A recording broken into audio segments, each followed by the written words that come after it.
Every second लाखों sales हमारे body में डैमेज होते हैं। कुछ रिकवर कर जाते हैं और कुछ परमानेंटली खत्म हो जाते हैं।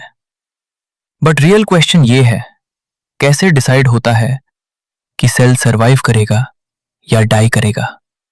सब कुछ स्टार्ट होता है सेल इंजरी से। सेल इंजरी तब होती है जब सेल पे ऐसा स्ट्रेस आता है जो उसकी नॉर्मल कैपेसिटी से ज्यादा हो। कॉमन कॉजेस क्या हैं? सबसे इंपॉर्टेंट, हाइपोक्सिया यानी ऑक्सीजन की कमी। जैसे इस्केमिया में ब्लड सप्लाई कम हो जाती है। बाकी causes include physical agents, heat, cold, radiation, chemical agents और drugs, infections, immune reactions, genetic abnormalities और न्यूट्रिशनल इम्बैलेंस। डिफरेंट कॉजेस लेकिन एक ही रिजल्ट। सेल अपना नॉर्मल फंक्शन मेंटेन नहीं कर पाता, लेकिन सेल तुरंत डैमेज नहीं होता। सबसे पहले वो अडेप्ट करने की ट्राई करता है। साइज चेंज करेगा, फंक्शन एडजस्ट करेगा, स्ट्रेस हैंडल करने की कोशिश करेगा। बट अडेप्टेशन का पूरा कॉन्सेप्ट हम नेक्स्ट वीडियो में डिटेल में कवर करेंगे। अगर अडेप्टेशन फेल हो गया तो नेक्स्ट स्टेज आती है रिवर्सिबल सेल इंजरी। यहां तक डैमेज रिवर्सिबल होता है। अगर कॉज हटा दिया तो सेल रिकवर कर सकता है। सबसे पहला मेजर चेंज होता है एटीपी डिप्लेशन। एटीपी कम होते ही Na+/K+ पंप फेल हो जाता है। सोडियम सेल के अंदर एक्यूमुलेट होता है और सोडियम के साथ वाटर भी आता है। Result, cell swelling. माइक्रोस्कोप पे देखें तो सेल्स एनलार्ज्ड दिखते हैं। साइटोप्लाज्म पेल लगता है और वैक्यूल लाइक स्पेसेस दिखते हैं। इसको बोलते हैं हाइड्रोपिक चेंज। कुछ ऑर्गन्स में जैसे लिवर और हार्ट फैट एक्यूमुलेट होने लगता है। इसको बोलते हैं फैटी चेंज।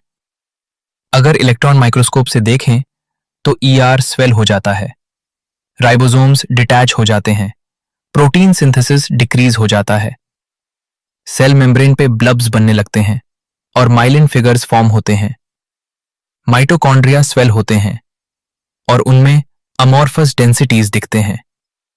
ये सब साइंस हैं कि सेल स्ट्रेस में है बट स्टिल रिवर्सिबल स्टेज में है।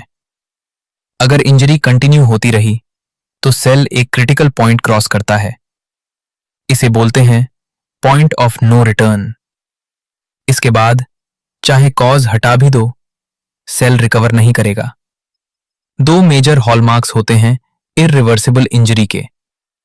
Number 1, mitochondrial damage. ATP production permanently बंद हो जाता है। Number 2, membrane damage. Cell membrane leak होने लगती है। इस स्टेज पे कैल्शियम भी सेल के अंदर आता है।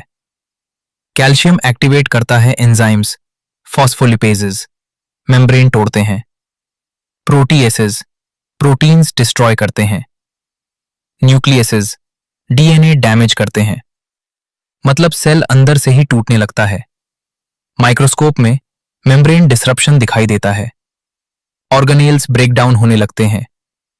न्यूक्लियस में 3 चेंजेस होते हैं, पिक्नोसिस, shrink, कार्योरेक्सिस, fragment, कार्योलिसिस, dissolve.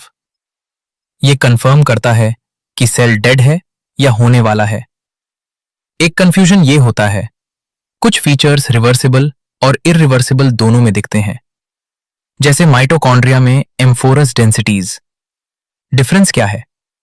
Reversible stage में माइटोकॉन्ड्रिया स्वॉलन होते हैं, फंक्शन थोड़ा प्रिजर्व्ड होता है। इररिवर्सिबल स्टेज में सीवियर डैमेज होता है और एटीपी परमानेंटली खत्म हो जाता है। सो स्ट्रक्चर सिमिलर हो सकता है, लेकिन फंक्शन डिसाइड करता है आउटकम। आखिर में सेल डेथ होती है। 2 मेन टाइप्स से, नेक्रोसिस और अपोप्टोसिस। नेक्रोसिस में सेल स्वेल करता है, मेम्ब्रेन रप्चर होता है और इन्फ्लेमेशन होती है। एपोप्टोसिस में सेल श्रिंक करता है, कंट्रोल्ड तरीके से ब्रेक होता है और इन्फ्लेमेशन नहीं होती। इन दोनों का डिटेल्ड एक्सप्लेनेशन हम नेक्स्ट वीडियो में कवर करेंगे। क्विक रिकैप, सेल इंजरी हुई, एडेप्टेशन ट्राई हुआ, फेल हुआ तो रिवर्सिबल इंजरी, फिर इररिवर्सिबल इंजरी और फाइनली सेल डेथ। अब जब भी तुम सेल इंजरी सुनोगे तुम्हें पूरा प्रोसेस याद आएगा। If this helped, subscribe to to Scrubbed In, because यहां मेडिसिन सिर्फ पढ़ी नहीं जाती, समझी जाती है।